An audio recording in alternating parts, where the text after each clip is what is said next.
Hi friends, welcome to నిసిది కథలు. Deviputrudu part 7. చిరాకు పడుతూ మీ తొక్కలో డిస్కషన్ ఆపి ముందు ఆ బాటిల్ ఇటు ఇవ్వరా, పల్పీ ఆరెంజ్ అని అన్నాడు ఈశ్వర్. ఇస్తాను, కానీ ముందు ఏం జరిగిందో, నువ్వు స్టేషన్కి ఎందుకు వెళ్ళావో అది చెప్పు అని అన్నాడు కార్తికేయ.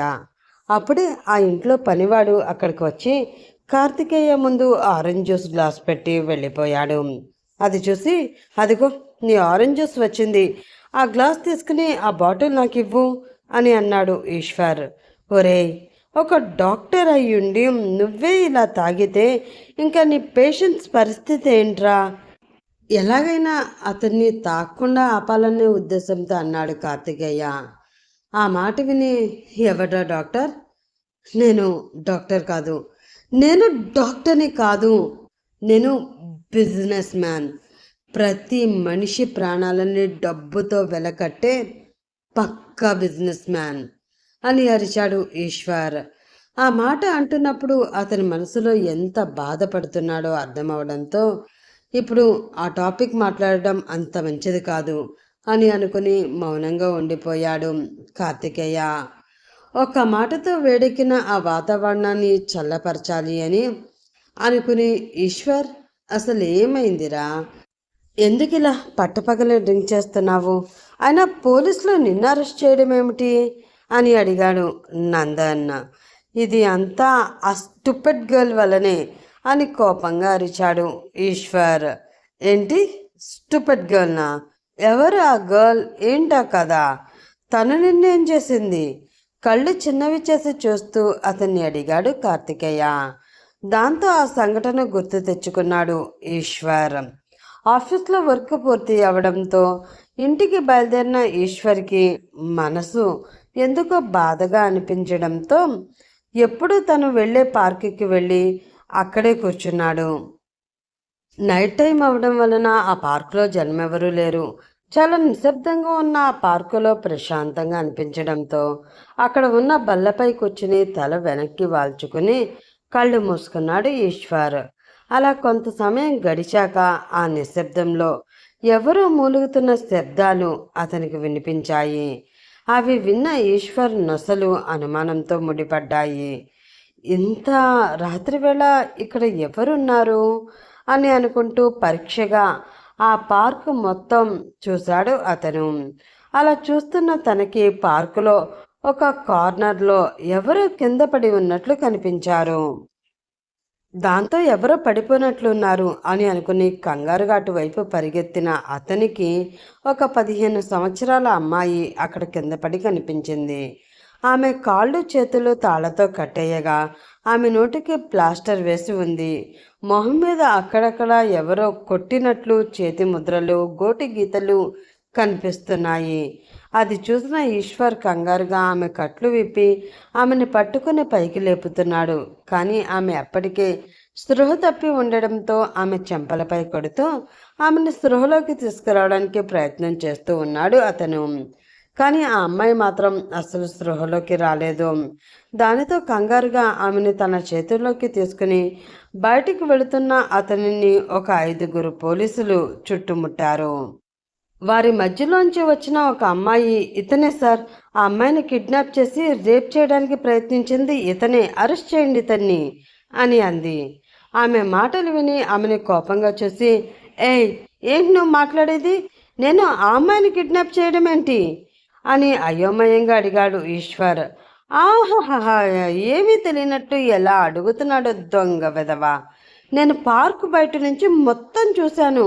నువ్వు ఆ అమ్మాయి చేతులు కట్టేసి ఆ అమ్మాయి నీకు సహకరించలేదు అని ఆమె చెంపల మీద కొడుతూ ఉన్నావు. కావాలి అంటే ఆమె చెంపల మీద చూడండి, అతని చేతివేళ్ళు ఎలా పడ్డాయో పాపం అని అంది ఆ అమ్మాయి. అక్కడ జరిగింది ఆమె తప్పుగా అర్థం చేసుకుంది అని అనుకుని, హలో మిస్, మీరు తప్పుగా అర్థం చేసుకున్నారు.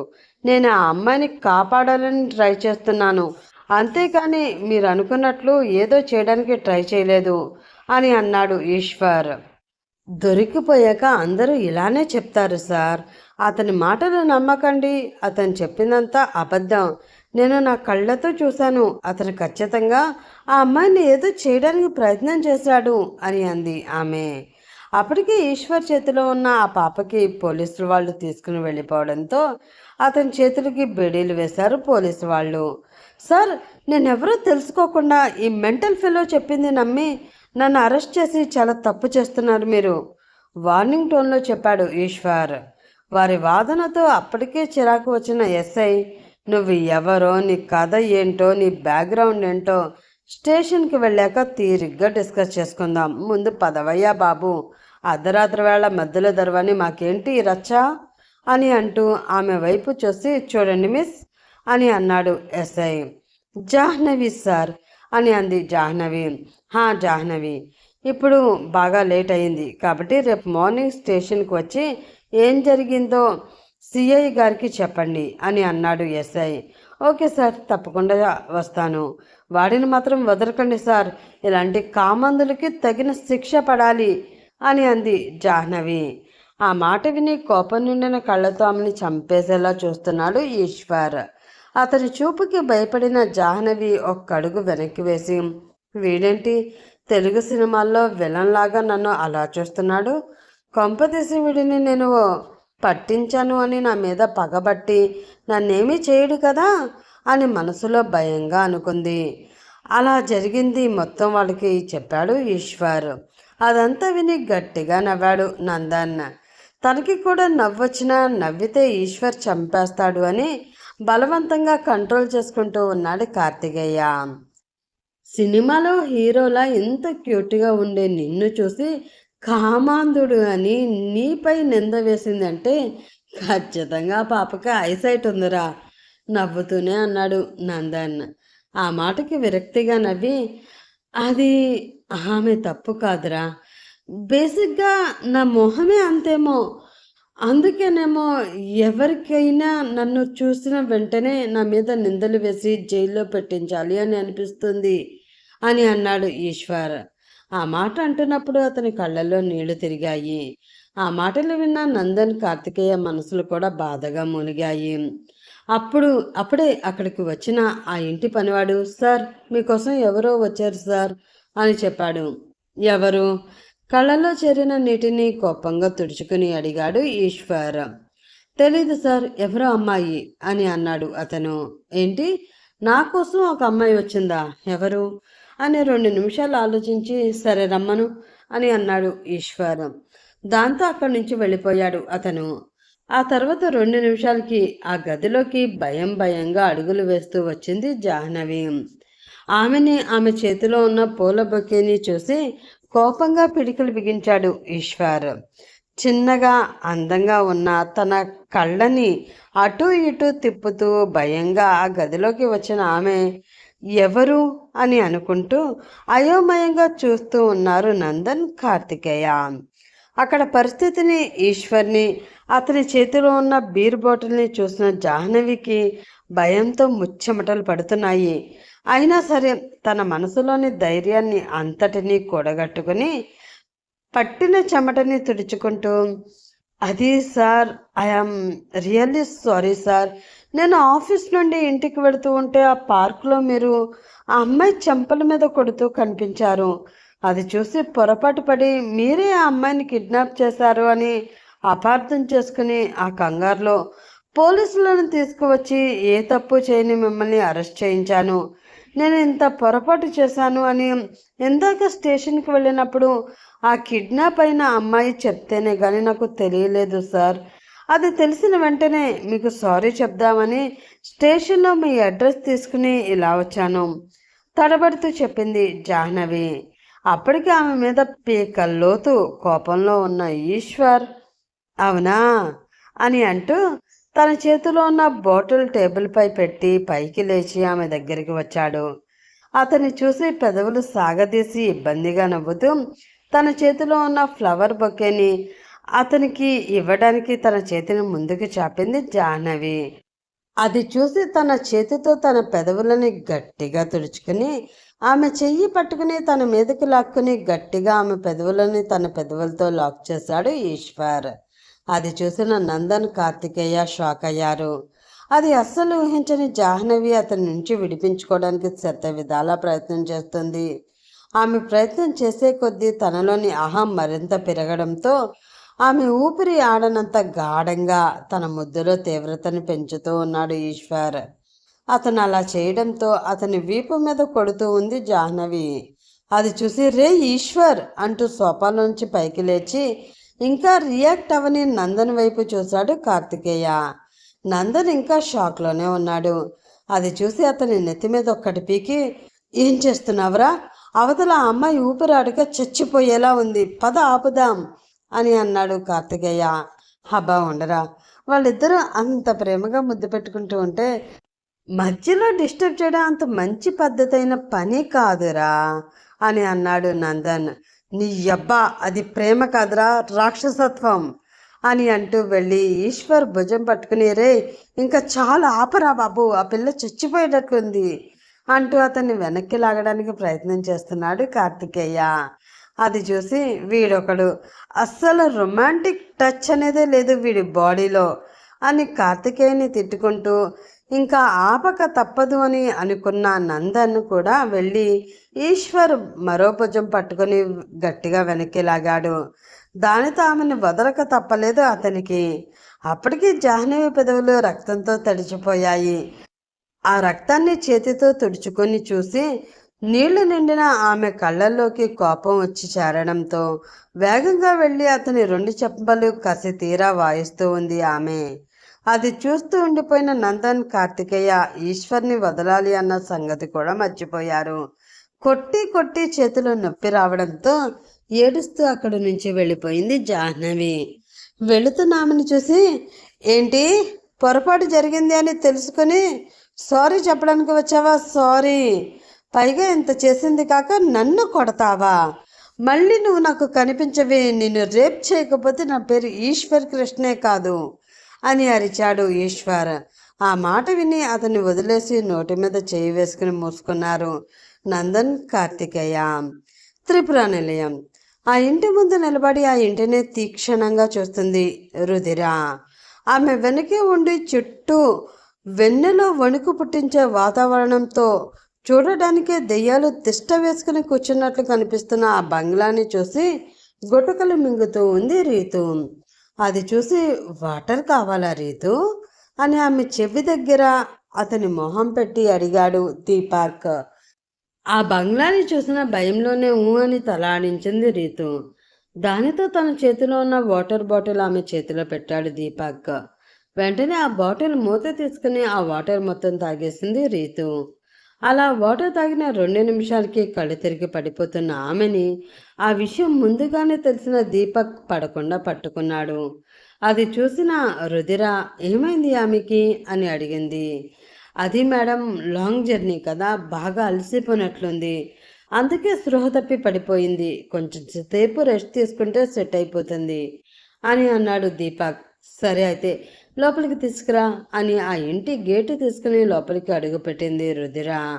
అది రాజుల కాలం నాటి కోట కావున చూడడానికి చాలా వింతగా ఉంది.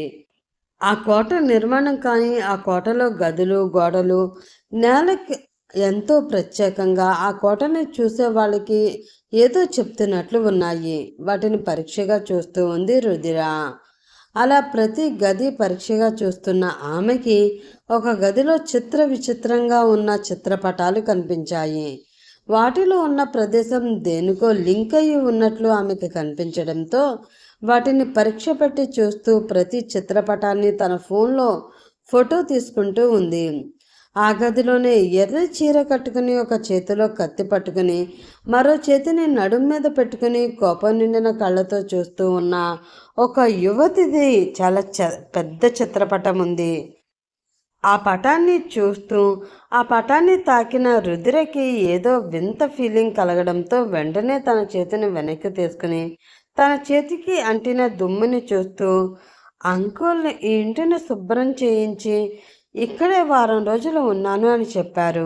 మరి ఇక్కడ చూస్తేనేమో కోట మొత్తం ఇంత దుమ్ము పట్టి ఉంది, ఏంటిది అని అనుకుంటూ ఆలోచిస్తూ ఉన్న ఆమె దగ్గరికి వచ్చాడు దీపక్. అతన్ని చూసి ఎలా ఉంది తనకి అని అడిగింది రుధిర. ఫైన్ మేడం, పైన ఉన్న గదిలో పడుకోబెట్టాను అని చెప్పాడు దీపక్. సరే ఆ స్కెలిటన్ దొరికింది ఏ గదిలో అడిగింది రుధిర. కింద ఉన్న రైట్ సైడ్ రూమ్లో మేడం అని చెప్పాడు దీపక్. సరే ఆ గది చూద్దాం పదా అని అంది రుధిర. ఓకే మేడం అని ఆ గదిలోకి వెళ్ళాడు దీపక్. అతను వెనకే నడిచిన రుధిర ఆ గది మొత్తం ఇంచు ఇంచు పరీక్షగా చూస్తూ ఉంది. ఇదిగో ఇక్కడే మేడం మన వాళ్ళకి ఆ అస్థిపంజరం దొరికింది అంటూ ఒక ప్లేస్ చూపించాడు దీపక్. ఆ ప్లేస్ చూసి అసలు అంకుల్కి ఇక్కడ అస్థిపంజరం ఉన్నట్లు ఎలా అనుమానం వచ్చింది అని అడిగింది రుధిర. ఆయన చెప్పిన కథ ప్రకారం అర్ధరాత్రి వాటర్ కోసం కిందకి వచ్చిన ఆయనకి ఎవరో తన వెనకాల నడుస్తూ ఈ గదిలోకి వచ్చినట్లు అనిపించిందట. దానితో అనుమానం వచ్చి ఈ గదిలోకి వంగి చూస్తున్న అతన్ని ఎవరు వెనక నుంచి గదిలోకి తోసి తలుపు వేసేసారట. అప్పుడు ఆయన కింద పడినప్పుడు నేల శబ్దాన్ని బట్టి అనుమానం వచ్చి మన వాళ్ళకి కాల్ చేశారు అని చెప్పారు మేడం అని విశ్వనాథన్ చెప్పిన కథని వివరించి చెప్పాడు దీపక్. అవునా దీపక్, ఇదే సిచ్యువేషన్లో నువ్వుంటే ఎలా రియాక్ట్ అవుతావు అని అతన్ని సూటిగా చూస్తూ అడిగింది రుధిర. ఫస్ట్ ఆఫ్ ఆల్ ఇలాంటి కథలు నేను నమ్మను మేడం. ఒకవేళ నాకే ఇలాంటి సిచ్యువేషన్ ఎదురైతే మాత్రం గోడల్ని నేలలో వచ్చిన శబ్దాలని అబ్జర్వ్ చేసే కన్నా ముందే భయంతో గుండాగి చస్తాను అని అన్నాడు దీపక్. ఎగ్జాక్ట్లీ దీపక్, ఎవరైనా సరే అది దెయ్యం అయినా కాకపోయినా గదిలోకి తోసి తలుపు వేసినప్పుడు భయంతో వణికి చేస్తారు. కానీ మన సార్ చాలా ధైర్యవంతులు కాబట్టి నేలలో వచ్చిన సౌండ్లో తేడాని గమనించారు. ఇంట్రెస్టింగ్ అని అంది వంకరగా నవ్వింది రుధిర. అప్పుడే ఆ అంటూ గట్టిగా అరిచిన ఎవరో అరుపు వినిపించింది. దాంతో కంగారుగా ఆ అరుపు వచ్చిన వైపు పరుగు తీశారు వారిద్దరూ. ఈశ్వర్ని తిట్టుకుంటూ ఆఫీస్కి వచ్చింది జాహ్నవి. అతని గాఢ ముద్దు వలన ఆమె పెదవులు వాచిపోవడంతో అందరూ ఆమెని వింతగా చూస్తున్నారు. వారి చూపులకి ఇబ్బంది పడుతూ తన చున్నీ మడత పెట్టి స్కార్ప్గా మార్చి మొహానికి కట్టుకుని ఎప్పుడూ స్కార్ప్ కట్టుకునే వాళ్ళని చూసి వీళ్ళు చాలా అసహ్యంగా ఉంటారేమో, అందుకనే మొహాలకి ముసుగు వేసుకుని తిరుగుతున్నారు అని తిట్టుకునే దాన్ని. కానీ ఇప్పుడు ఆ దిక్కుమాలిన పరిస్థితి నాకే వచ్చి చచ్చేలా చేశాడు ఆ దిక్కుమాలిన సచ్చినోడు అని తిట్టుకుంటూ ఆఫీస్లోకి వచ్చిన ఆమెను చూసి, ఏంటి జాహ్నవి ఈరోజు ఇంత లేట్ అయింది? మేడం నీ గురించి చాలాసార్లు అడిగారు తెలుసా అని అడిగింది ఆమె ఆఫీస్ కొలీగ్ ఒక ఆమె. ఈరోజు నా కర్మ అస్సలు బాగలేదులే, అందుకే ఇంత లేట్ అయింది. ఇదిగో కొంచెం ఈ బ్యాగ్ నా సీట్ దగ్గర పెట్టు, నేను వెళ్ళి మేడంతో 4 తిట్లు తినేసి వస్తాను అని చెప్పి శివజ క్యాబిన్ వైపు నడిచింది జాహ్నవి.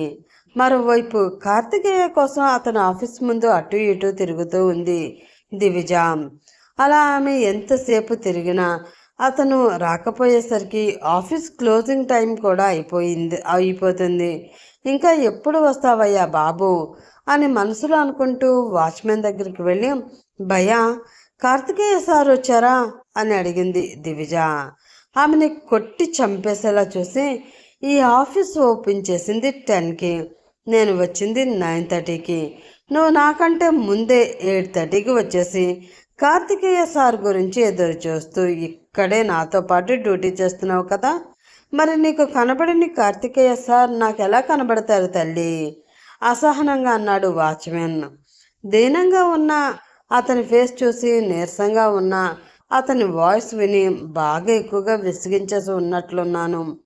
ఇంకోసారి కార్తీ గురించి అడిగితే నన్ను చంపేస్తాడు అని అనుకుని ఒక తింగరు నవ్వు నవ్వి అక్కడి నుంచి వెళ్ళిపోవాలని వెనక్కి 2 అడుగులు వేసి, ఆహా వద్దు, అసలే అక్క పెళ్ళి కదా, ఆ హడావిడిలో కార్తీని చూడడం కుదరదు, వాడిని చూడకుండా నేను అన్ని రోజులు ఉండలేను, అందుకోసం అయినా సరే కొంచెంసేపు వెయిట్ చేసి కార్తీ వచ్చాక తనతో 2 తిట్లు తిని వెళితే ఆ ఫీలింగ్తో హాయిగా 2-3 రోజులు గడిపేయచ్చు అని అనుకుని అక్కడే ఒక మూలగా నిలబడి ఉంది దివిజ.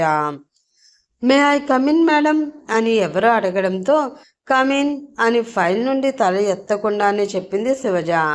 దాంతో భయంగా లోపలికి ఒక్కో అడుగు వేసుకుంటూ వచ్చి గుడ్ మార్నింగ్ మేడం అని అంది జాహ్నవి. నీకు టైం చూడడం వచ్చా అని మొహంలో ఎలాంటి ఎక్స్ప్రెషన్ లేకుండా అడిగింది శివజ. వచ్చు మేడం అమాయకంగా సమాధానం చెప్పింది జాహ్నవి. అయితే ఒకసారి టైం చూసి ఎంతైందో చెప్పు అని అంది శివజ. అయోమయంగా వాల్కాక్ వైపు చూసి టైం 11 అయినట్లు ఆ క్లాక్ చూపించడంతో 11 AM మేడం అని చెప్పింది జాహ్నవి. ఆ కోటలో అరిచింది ఎవరు? ఈశ్వర్ చేసిన పనికి జాహ్నవి అతనికి ఎలా బుద్ధి చెప్తుంది? దివిజకి కార్తికేయ కనిపిస్తాడా? జాహ్నవికి శివజ ఏం పనిష్మెంట్ ఇస్తుంది? తెలుసుకోవాలి అంటే మరి నెక్స్ట్ ఎపిసోడ్ కోసం వెయిట్ చేస్తూ ఉండండి ఫ్రెండ్స్. అలాగే ఈ ఎపిసోడ్ మీకు నచ్చితే ప్లీజ్ లైక్ చేసి షేర్ చేసి సబ్స్క్రైబ్ చేయండి. మీరు సబ్స్క్రైబ్ చేయడం మాకు చాలా ఇంపార్టెంట్ ఫ్రెండ్స్. మీరు సబ్స్క్రైబ్ చేస్తేనే ఛానల్ ముందుకు వెళుతుంది. సో ఆ విషయాన్ని గుర్తుపెట్టుకుని వెంటనే సబ్స్క్రైబ్ చేసేస్తే మేము కూడా వెంటనే స్టోరీస్ ఇచ్చేస్తాం. మీకోసం ఈ సాటర్డే మంచి స్పెషల్ స్టోరీ కూడా వెయిట్ చేస్తూ ఉంది. సో లేట్ చేయకుండా సబ్స్క్రైబ్ చేసేయండి. నెక్స్ట్ ఎపిసోడ్లో మళ్ళీ కలుద్దాం.